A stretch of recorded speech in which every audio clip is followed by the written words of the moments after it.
Tonight, the FBI has released pictures of suspects in the Boston bombings. These men are now the target of a national manhunt. We consider them to be armed and extremely dangerous. Bob Orr and John Miller are on the investigation.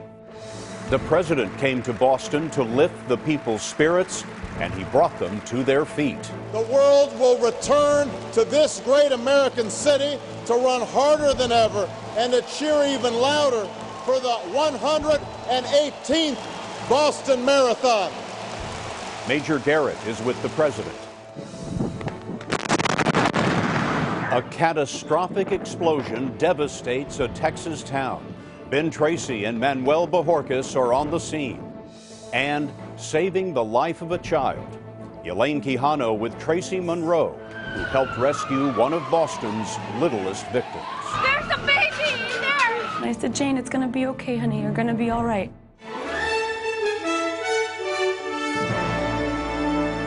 This is the CBS Evening News with Scott Pelley. Good evening. They are the most wanted men in America tonight. Have a look. The FBI today said the two men in this video are suspects in Monday's Boston Marathon bombings. But where are they? And who are they? So far, they are known only as suspect number 1 and suspect number 2. The FBI is asking for your help in identifying them. In a moment, we will give you a website where you can see these pictures again, and we'll give you the FBI phone number to call if you recognize these men. But first, we will go to Homeland Security correspondent Bob Orr. Bob? Scott, investigators are confident tonight that the men in the surveillance videos are directly linked to the twin bombings. Now they're trying to put names to the pictures. These video clips were captured by surveillance cameras before the twin explosions on Boylston Street. It shows two men, one in a dark baseball cap and wearing an unzipped dark jacket, the other walking just a short distance behind, wearing a dark jacket and a white baseball cap, which is backwards on his head. Both men were carrying backpacks, which the FBI believes contained the bombs. This image was taken approximately 12 minutes before the first bomb exploded. While the suspects are not seen in this tape side by side, sources say investigators have strong indications they were together. FBI lead agent Rick Delorier described the men's movements. As you can see from one of the images, suspects 1 and 2 appear to be walking together through the marathon crowd on Boylston Street in the direction of the finish line. The FBI first zeroed in on the two when the second suspect, the one in the white cap, was spotted by a surveillance camera near the site of the second explosion. He was talking on a cell phone. Sources say the tape showed the man putting his backpack down. Then, as soon as the first bomb exploded 100 yards down the street near the finish line, he fled. A short time later, the second bomb exploded near the spot where the man had been standing. Sources say investigators have leads on possible names, but Agent Delorier says the FBI still needs help. Somebody out there knows these individuals as friends, neighbors, co-workers, or family members of the suspects.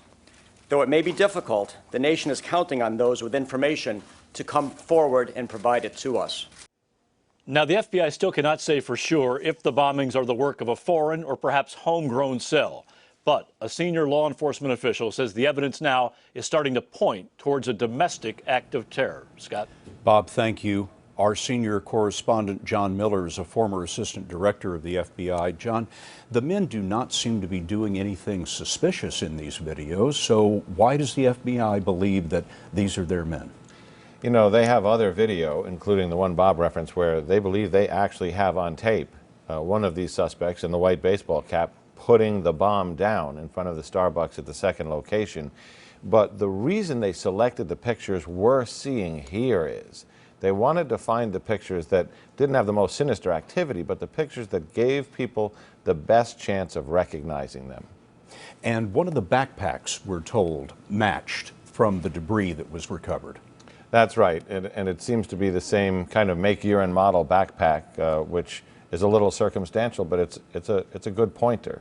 Delorier said in the news conference these men are deemed to be armed and dangerous. And he cautioned people, if you see them, don't try to stop them on your own. Call law enforcement. And I think In this case, given what they're wanted for, they probably have a good reason to want to get away. John, thanks very much.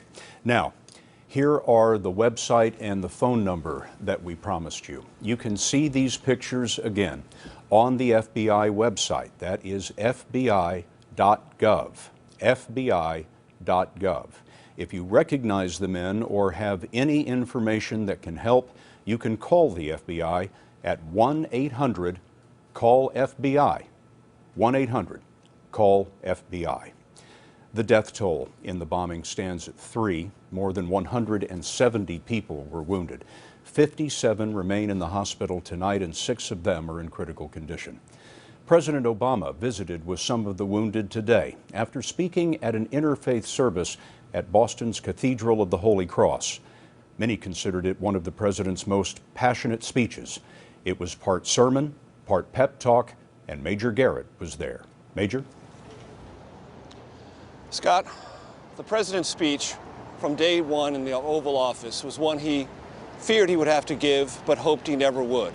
A speech about civilians killed and wounded by an act of terrorism in America on his watch. The president wrote the speech himself. He finished it aboard Air Force One as he flew here. He tried to fortify this wounded city, and he remembered 3 lives cut short. If they sought to intimidate us, to terrorize us, to shake us from those values that make us who we are as Americans, well, it should be pretty clear by now that they picked the wrong city to do it.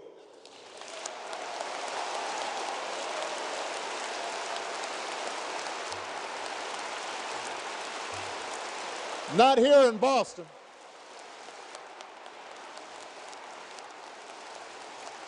Not here in Boston. Crystal was always smiling. Those who knew her said that with her red hair and her freckles and her ever eager willingness to speak her mind, she was beautiful. Sometimes she could be a little noisy, and everybody loved her for it. Our prayers are with the Liu family of China, who sent their daughter Lingzi to BU so that she could experience all that this city has to offer. And our hearts are broken for 8-year-old Martin with his big smile and bright eyes. And we're left with 2 enduring images of this little boy, forever smiling for his beloved Bruins and forever expressing a wish he made on a blue poster board. No more hurting people. Peace. Even when it hurts, even when our heart aches, we summon the strength that maybe we didn't even know we had, and we carry on. We finish the race. We finish the race, and this time next year, on the 3rd Monday in April, the world will return to this great American city to run harder than ever and to cheer even louder for the 118th Boston Marathon. The president also brought an inspirational message, Scott, to those crippled by the bombings. You will stand, he said, you will walk, and you will run. Maybe next year, Scott, and for some, maybe sooner. Thank you, Major. The president also addressed the bombers themselves from the pulpit. He called them small, stunted individuals and said, quote, "We will find you." Now, in the little Texas town named West, the devastation is so great that authorities today cannot say how many have died. At least 160 people were injured when a catastrophic explosion erupted at a fertilizer storage facility. It happened last evening about 8 Central Time as volunteer firefighters were trying to put out a fire at a warehouse where highly explosive ammonium nitrate fertilizer is stored. Many homes caught fire, an apartment building was blown to pieces, and our coverage begins with Ben Tracy in West. I'm getting you everybody I can. I'm sending everybody I got. Volunteer firefighters were called to the West Fertilizer Company at 7:29. They battled the blaze for 24 minutes, and then this.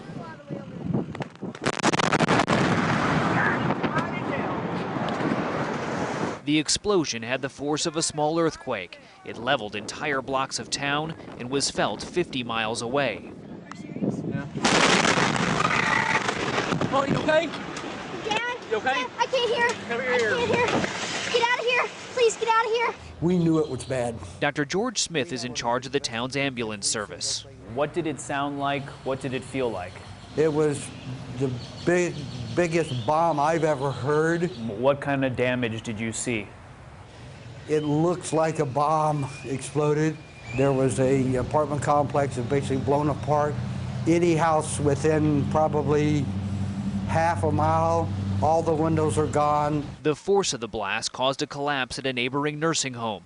Dozens of area residents were injured by shattered glass. Firefighters down. Again, there has been an explosion. There are firefighters down. Emergency medical technicians helping firefighters overcome by smoke were also caught in the explosion. They saw some of their friends literally get blown up. Those were all friends of mine, not just EMS people. We do have a lot of injured here. The fear of toxic fumes from chemicals at the plant spread through town. Guys, y'all need to get out of here. Okay. That second tank's about to go. 5 square miles were evacuated. The high school football field became a triage center. What caused the explosion is still unknown. The company did store fertilizers that can be explosive when exposed to extreme heat. Today, people in West were cleaning up their now boarded up homes. April Puckett still has shards of glass stuck in her walls. Some of my closest friends have had their whole houses destroyed, and we're going to try to pull together and recover from this. I mean, that's all we can do. Yet this is a town that still does not know just how much it's lost. How many of your guys are unaccounted for? 6. 6. What does your gut tell you? They're probably deceased. In 2006, West Fertilizer was fined by the Environmental Protection Agency for failing to implement a risk management plan. And Scott, we learned tonight that the last time the government's workplace safety inspectors were at the plant was in 1985. Ben, thank you very much. The mayor of the town of West is also one of its volunteer firefighters, and Manuel Bojorquez spoke to Mayor Tommy Musca today. We understand that the firefighters were actually trying to evacuate the area around the plant. I do know that they were in very close proximity to the explosion, thus we have not been able to locate those firemen yet. How many firemen? 5 from the West Volunteer Fire Department. Another one from the Dallas Fire Department that was just helping out, and a couple of other ones. And how many civilians missing? We don't know just yet. We're getting them spotted now. That's what we're doing, been doing for the last 24 hours is clearing out the stuff, searching and rescue and searching and now recovering and trying to find the bodies and trying to find the fatalities. So. Have you absorbed any of this? No, none of it yet. I've lost some very, very, very good friends. Mayor Musca says he would like to allow some residents back into their homes tomorrow. But Scott, the decision will be up to the Bureau of Alcohol, Tobacco, and Firearms, which is investigating. A long way to go, Manuel. Thank you very much. The families of Sandy Hook victims vow to keep fighting for tougher gun laws.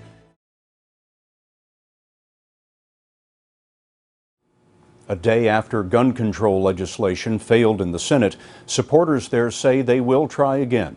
The legislation was drawn up after the Sandy Hook Elementary School massacre. Among other things, it would have expanded background checks. Many Sandy Hook parents lobbied senators in person, and we asked Chip Reed to find out how one father feels about the defeat. Myself, my family, we have a mission to honor our sweet little Daniel, who was all about helping people. Mark Barden lost 7-year-old son Daniel in the shooting at Sandy Hook Elementary School. He came to Washington with other Sandy Hook families to lobby for gun control. What was it like sitting in the office with members of Congress, especially those who were on the other side of this issue? Our message is truly from the heart. Our message has nothing to do with politics. I'm a guitar player. I'm not a politician. So we just have this very plain, simple message that is about people, and it's about saving lives. Did you get the impression that you were swaying people or changing their minds? Did you have any idea? Absolutely. They would tell us, it's so important, thank you so much for being here. Well, given that, were you surprised that you didn't get the votes? I guess I was a little surprised. Like, how can you look me in the face? How can you look at a picture of my child and vote against something that will save lives? Yesterday at the White House, you said you came to Washington with a sense of hope and optimism. Is that gone? Oh, no. No, this defeat did not stop that. Not even a little bit. I'm ready to get back to work right now. Now, many of the senators who voted against the gun control bill say they were deeply moved by the stories of the Sandy Hook families. But, Scott, they also insist that the bill before the Senate would have done little to reduce gun violence, but would have done a lot to interfere with the constitutional rights of gun owners. Chip Reid at the Capitol. Chip, thank you very much. A husband and wife are charged with the murders of 2 prosecutors. That's next.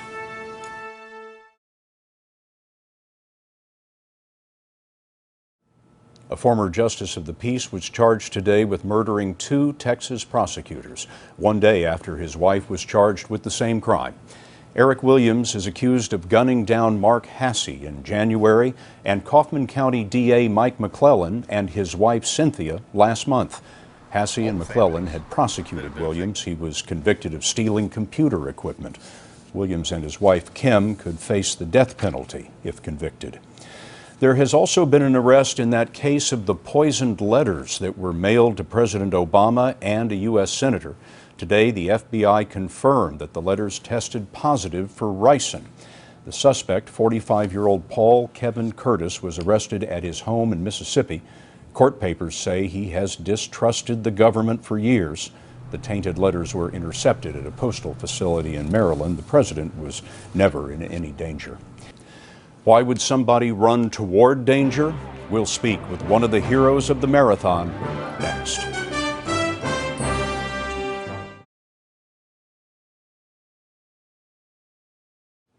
We want to give you another look at the suspects in the Boston Marathon bombings. If you want to take a closer look at the pictures, you can go online and go to FBI.gov. And if you recognize the suspects, you can call the FBI at 1-800-CALL-FBI. At today's prayer service, President Obama said the people of Boston have shown us that in the face of those who would visit death upon innocence, Americans will choose to save and to comfort and heal. He had to be thinking of people like Tracy Monroe, and Elaine Quijano has her story. Tracy Monroe had come to the marathon to cheer on her friends and family. When you decided to turn back, what did you think you were going to be able to do? You know, I really didn't have a plan. I didn't know, I had no idea what to expect. She was swept up in the crowd running from the blasts, but stopped. What did you see when you went back? I went straight over to this child, and this man was working on her wounds. Her leg had been blown off. And I just knelt down. I just knelt down close to her, and I just rubbed the side of her face. I tried to hold on to her hand and just rub her face. And I said, "Hi, baby, just look up at me. Look in my eyes. You know, come on. Just, it's gonna be okay. What's your name? What's your name?" And she just looked up at me and said, "Jane." I'll never forget it. Firefighters took the little girl to the hospital. Monroe remembers seeing a little boy who turned out to be Martin Richard. She was caught on amateur video, wandering in a daze, trying to find her family. When is it that you realized that the little boy whose picture then was on the TV, Martin Richard, was the brother of the girl you helped? I hadn't watched any news at all. And then my dad sent a message to us just saying that they've confirmed that the little boy who died was Jane's brother. And my heart almost stopped. Like, it just, I immediately went online to see his face, and it really was him. It really was him that I saw. What is it that you want to tell Jane's family? I want to tell them that their little girl was very, very brave in an absolutely horrific time. Two stories of bravery in a city discovering how much its people care for each other. Elaine Quijano, CBS News, Boston. Jane Richard is 6 years old. Her brother Martin was 8. That's the CBS Evening News for tonight. For all of us, CBS News all around the world. Good night.